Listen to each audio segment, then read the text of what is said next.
From molecular point of view, discuss temperature dependency of susceptibility for diamagnetism, paramagnetism and ferromagnetism.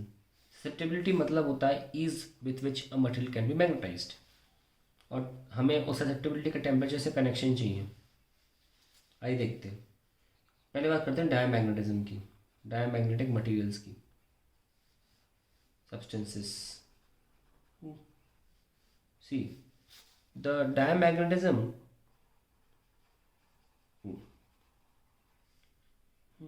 is due to orbital motion of electrons, motion of electrons, and as we know,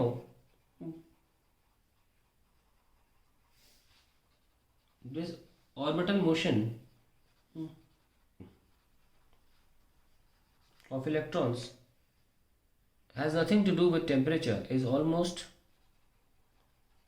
independent of temperature. तो कोई फर्क ही नहीं पड़ना उसको, वो तो घूमता ही रहेगा इलेक्ट्रॉन न्यूक्लियस के चारों तरफ, almost independent of temperature.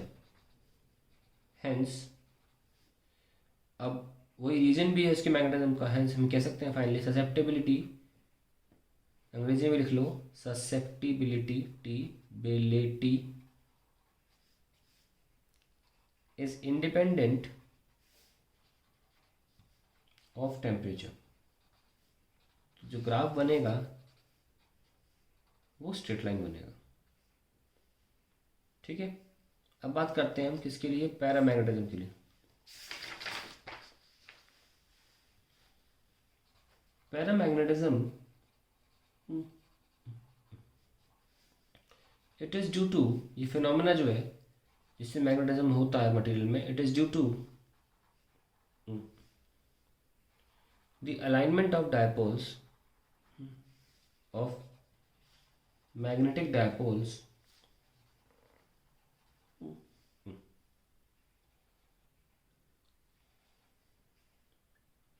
when an external magnetic field is applied.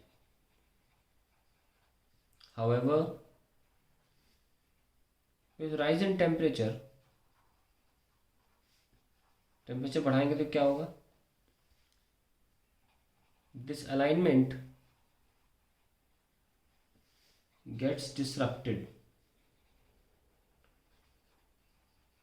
Due to increase in kinetic energy of electron, increase in kinetic energy of electrons disrupt हो गया। ऐसे में कंक्लूजन ये बोल सकते हैं that susceptibility is inversely proportional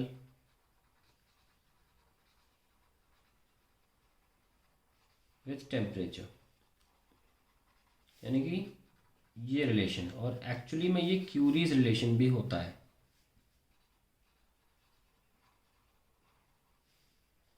susceptibility का temperature से कर्व रेक्टेंगुलर हाइपरबोला बनेगा। ठीक है, और अगर इसको हम सी बाई टी लिखें तो ये क्यूरीज कांस्टेंट भी होता है। क्यूरीज कांस्टेंट हम जानते हैं कि ससेप्टिबिलिटी का कोई यूनिट नहीं होता, यानी कि क्यूरीज कांस्टेंट खुद अपने आप में एक टेम्परेचर होना पड़ेगा, और ये वो टेम्परेचर है जब मटेरियल अपनी सारी मैग्नेटिज्म छोड़ देता है, ख़त्म कर देता है, खो देता है। तो ये Curie's temperature, Curie's constant actually temperature ही होता है, because susceptibility doesn't have any unit, it's a ratio of the same quantities. तो ये पैरामैग्नेटिज्म डिपेंड करता है किस तरीके से, देखा आपने। अब बात करते हैं फेरोमैग्नेटिज्म की।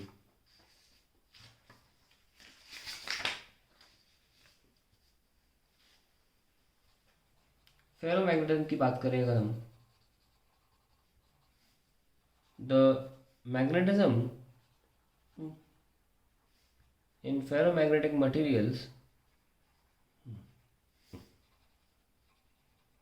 materials is not just due to the alignment of dipoles,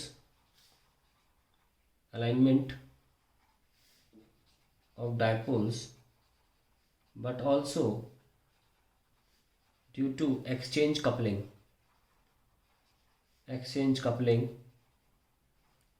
within the domains, within the formed domains। अब डोमेन्स क्या होता है वो देख लेते हैं। where domains are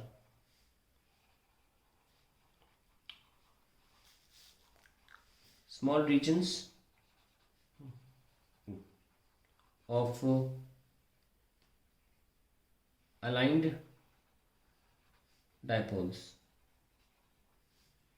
where each region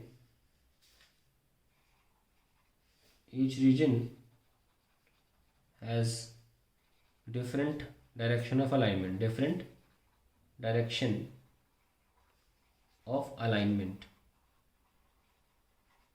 तो क्या होता है, जब मटेरियल आप देख रहे हैं यहाँ पे ऐसे दिखाते हैं, हम थ्योरी में दिखाया था कि मान लो यहाँ कोई अलाइनमेंट है, यहाँ वर्टिकल अलाइनमेंट है, यहाँ हॉरिजॉन्टल अलाइनमेंट है और वर्टिकल अलाइनमेंट है, ये अलग अलग अलाइनमेंट है यहाँ पे। लेकिन होता क्या है, जैसे कि मैं एक अच्छा सा फिगर बना के दिखाऊँ आपको, ऐसे ऐसे ऐसे ऐसे, यहाँ कोई डायरेक्शन है, यहाँ कोई डायरेक्शन है ना, यहाँ कोई डायरेक्शन है, sorry they have to be in same direction. एक ही डोमेन में ये डोमेन्स हैं, ये सारे डोमेन्स हैं, different domains, they have to have the same direction in each of the domains. now exchange coupling क्या चीज़ है कि ये एक्सटर्नली अप्लाइड मैग्नेटिक फील्ड से तो अलाइन हो ही रहे हैं, साथ में एक दूसरे को भी अपनी अलाइनमेंट से एक दूसरे को भी और बढ़ावा देते हैं मैग्नेटाइज होने के लिए। तो आपस में जो मैग्नेटाइजेशन हो रहा है वो अलग से हो रहा है, apart from the externally applied magnetic field. इसलिए जब अप्लाई करते हो तो फेरोमैग्नेटिक मटेरियल अप्लाइड फील्ड से भी ज़्यादा बेहतर मैग्नेट बन जाता है ना। इसीलिए ससेप्टिबिलिटी इसकी इतनी ज़्यादा है, इसीलिए परमेबिलिटी भी इसकी इतनी ज़्यादा है, क्योंकि जितना अप्लाई कर रहे हो ये उससे और बेटर मैग्नेट बन जाता है।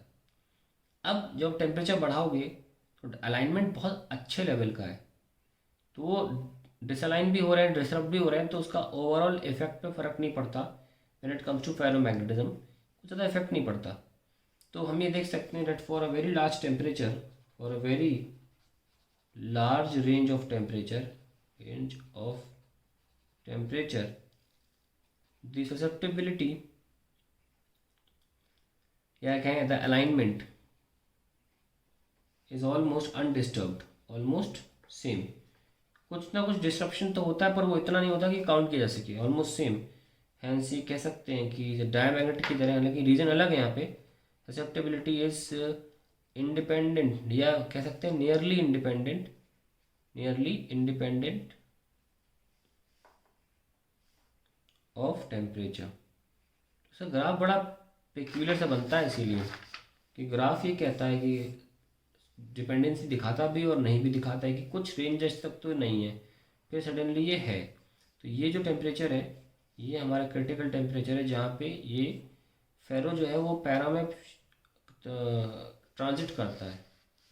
फेरो मटेरियल जो है एक टेम्परेचर के बाद पैरा बन जाता है, और इस वजह से ऐसा ग्राफ आपको मिलता है। इसका हमने मॉलिक्यूलर व्यू से बता दिया आपको कि ससेप्टिबिलिटी का क्या रिलेशन है, हमने ग्राफ भी दे दिए हैं आपको इस बात के।